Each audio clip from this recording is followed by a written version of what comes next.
बातमी महत्त्वाची आहे। अमरावती पालिका निवडणुकीच्या पार्श्वभूमीवर काँग्रेसकडून इच्छुक उमेदवारांच्या मुलाखती सुरू झालेल्या आहेत। 2 दिवस या मुलाखती चालतील। काँग्रेसचा महापौर होणार असं खासदार बळवंत वानखेडे यांनी म्हटलंय। महाविकास आघाडीमध्ये युती संदर्भात चर्चा सुरू असल्याची माहिती सुद्धा मिळते। महायुतीमध्ये केवळ खोटारडेपणा सुरू असल्याचं बळवंत वानखेडे म्हणतात।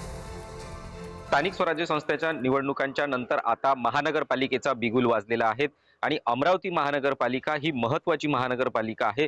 त्यामुळे सध्या पक्षांतर्गत उमेदवारांच्या मुलाखती सुरू आहेत। नुकत्याच काँग्रेस पक्षाच्या मुलाखती पार पडलेल्या आहेत आणि याच विषयावर बोलण्यासाठी माझ्यासोबत अमरावतीचे खासदार बळवंत वानखेडे आहेत। भाऊ, कशा पद्धतीचा प्रतिसाद तुम्हाला उमेदवारांकडून मिळतो आहे? अमरावती महानगरपालिकेची निवडणुकीच्या संदर्भात आज आणि उद्या काँग्रेस पक्षाचे इच्छुक उमेदवार त्या उमेदवारांचे आज आणि उद्या मुलाखती आहेत।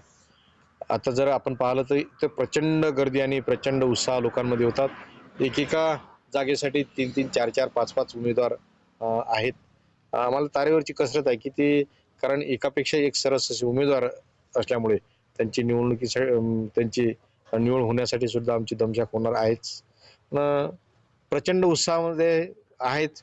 लोकांचा आशीर्वाद आहे। अमरावतीकर मागील 5 वर्षाची काही 3 वर्षाच्या अगोदरची काही सत्ता होती त्या सत्तेला कंटाळले आहेत।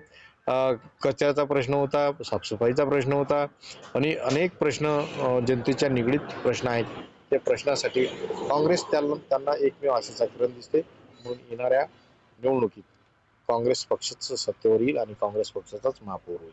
यावेळी महाविकास आघाडीमध्ये काँग्रेस पक्ष कोणासोबत युती करणार आहे का? युतीपूर्ण लढत होईल का? कारण मागे सुद्धा ते युती महाविकास आघाडीमध्ये युती झालेली होती।